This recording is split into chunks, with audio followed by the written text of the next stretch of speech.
उमेदरगढ़ गांव में नारायण नाम का एक गरीब आदमी रहता था। वो गांव के बाजार में पानी पूरी का ठेला लगाता था। वो रंग बिरंगी पानी पूरियां बनाता था और उसकी पानी पूरियां लोगों को खूब पसंद आती थी। वाह वाह नारायण चाचा, तुम्हारी पानी पूरियां खाकर तो तबीयत हरी हो जाती है। ऐसी पानी पूरियां कैसे बना लेते हो? मेरे बाप दादा ने यही किस्म सिखाया है। दादा ने 4 का पहाड़ा पढ़ा तो बाप ने 8 का, और अब मैं 16 का पहाड़ा पढ़ रहा हूँ। ये सुनकर ग्राहक हंसने लगता है और नारायण पर ताना मारते हुए कहता है, मगर तुम्हारा बेटा तो कोई और ही पहाड़ा पढ़ रहा है चाचा। वो तो दिन भर अपने आवारा दोस्तों के साथ घूमता रहता है। मुझे नहीं लगता कि वो तुम्हारा काम आगे बढ़ा भी पाएगा। उस नालायक का नाम मत लो। कम बखत का मारा झोपड़ी में रहकर महलों के ख्वाब देखता रहता है। नारायण का बेटा मोहन बाप के पानी पूरी के काम को बहुत छोटा काम समझता था और इसीलिए शहर में जाकर कोई बड़ा काम करने की बात सोचता रहता था। मेरा सपना तो बहुत अमीर आदमी बनने का है, इसलिए छोटा मोटा काम तो मैं कर ही नहीं सकता। अबे अमीर ऐसे बना जाता है क्या? उसके लिए तो कोई बड़ा काम करना पड़ेगा। अबे वही तो करने की सोच रहा हूँ। शहर जाकर कोई बड़ा होटल या रेस्टोरेंट खोलूंगा या फिर कपड़े का कोई बड़ा सा शोरूम चलाऊंगा। ये सुनकर उसका दोस्त सोहन कहता है, अबे क्यों फालतू की फेंकता है? जैसे तेरे बाप ठेला लगाता है वैसे ही तू भी ठेला ही लगाएगा। इससे ज्यादा तो कुछ कर ले तो मैं अपनी मूंछ मुंडवा लूं। सोहन की बात सुनकर मोहन कुछ कर दिखाने के लिए बेचैन होता है और एक दिन नारायण से कहता है, बापू मुझे सेठ बनना है। सेठ तो बन जा सेठ। मैंने क्या तुझे सेठ बनने से रोक रखा है? सेठ बनने के लिए व्यापार करना पड़ेगा और व्यापार करने के लिए बहुत सारा पैसा चाहिए। इसलिए मैं तुम्हारे बनाए घर और जमीन पर लोन लेना चाहता हूँ। ये सुनकर नारायण को मोहन की मूर्खता पर बड़ा अचरज होता है और साथ ही उसे मोहन पर बहुत गुस्सा आता है, मगर फिर भी वो बुद्धि से काम लेते हुए मोहन को समझाता है। वाह बेटा, तू तो बड़ा होनहार निकला। खुद को सेठ बनाने के चक्कर में बाप को कंगाल करना चाहता है। अगर तेरा धंधा नहीं चला तो चलेगा क्यों नहीं बापू? देखना एरोप्लेन की स्पीड से ऊपर जाऊंगा मैं। ना ना ना, पहले मुझे यकीन दिला, फिर चाहे जो करना। भले घर और जमीन पर लोन लेने के बजाय उन्हें बेच ही देना। ये सुनकर मोहन कुछ कर गुजरने के लिए व्याकुल हो उठता है और अपना सीना तान कर कहता है, तो ठीक है बापू, मैं पहले तुम्हें यकीन ही दिलाऊंगा। बताओ मुझे क्या करके दिखाना होगा? कुछ खास नहीं बेटा, बस 6 महीने मेरा पानी पूरी का ठेला चला कर दिखाना होगा तुझे। अगर तू इसे ठीक से चला पाया तो समझ ले फिर तुझे सेठ बनने से कोई नहीं रोक पाएगा। मुझे मंजूर है बापू। उस दिन के बाद नारायण घर पर आराम करता है और मोहन गांव के बाजार में पानी पूरी का ठेला लगाने लगता है। शुरू के कुछ दिनों तक तो उसका काम में मन नहीं लगता, मगर फिर धीरे धीरे ग्राहकों के मुंह से अपनी प्रशंसा सुनकर उसका काम में मन लगने लग जाता है।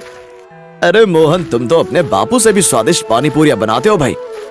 अरे रहने दो, क्यों झूठी तारीफ करते हो? कहीं मेरी तारीफ करने के लिए मेरे सयाने बापू से रिश्वत तो नहीं खाई है? अरे ना ना, तुम्हारी पानी पूरियां सच में ही बहुत स्वादिष्ट है। मेरा भरोसा ना हो तो किसी से भी पूछ लो भाई।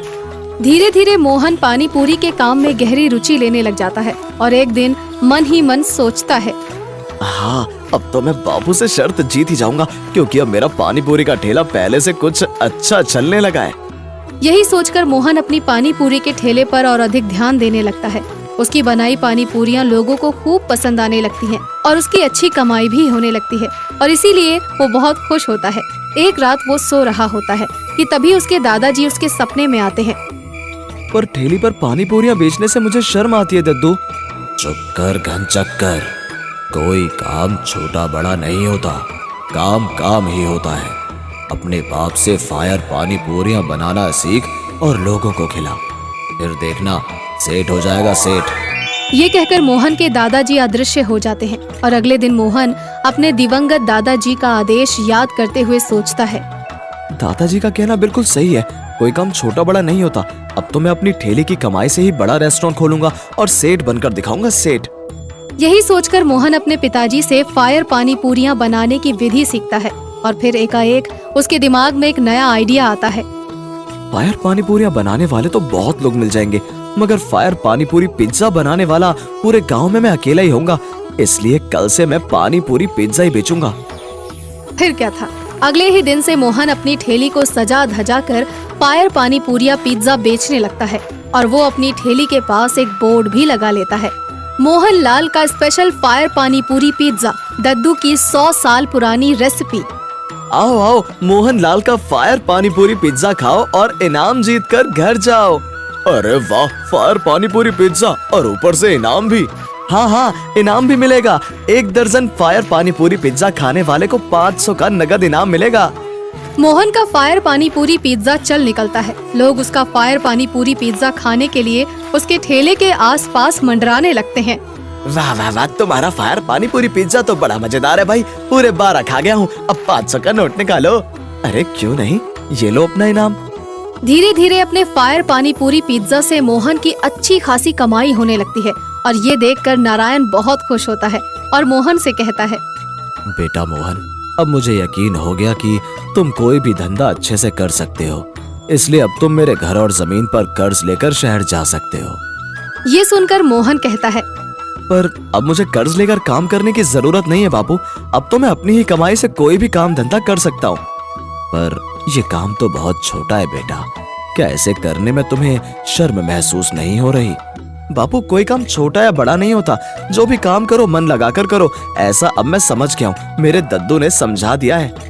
ये सुनकर नारायण फूला नहीं समाता और उस दिन के बाद दोनों बाप बेटे मिलकर फायर पानी पूरी पिज्जा बेचने लगते हैं और कुछ ही दिनों में मोहन अपनी मेहनत की कमाई से शहर में एक शानदार रेस्टोरेंट खोलता है।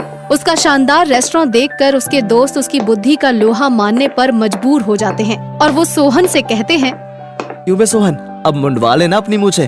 कमबख्त, तू तो कहता था कि मैं जीवन भर अपने बाप की तरह ठेली ही लगाता रहूंगा। अब देख, मैंने कितना शानदार रेस्टोरेंट बना लिया है। ये सुनकर सोहन का सिर शर्म से झुक जाता है और वो मोहन से क्षमा मांगते हुए कहता है, मुझे माफ करना दोस्त, आज मुझे यकीन हो गया कि यदि आदमी मेहनत करे तो तेरी तरह रंग से राजा बन सकता है। ये सुनकर मोहन बहुत प्रसन्न होता है और उस दिन के बाद मोहन को सफलता का असली मंत्र मिल जाता है। फिर तो वो जीवन में निरंतर तरक्की करता जाता है।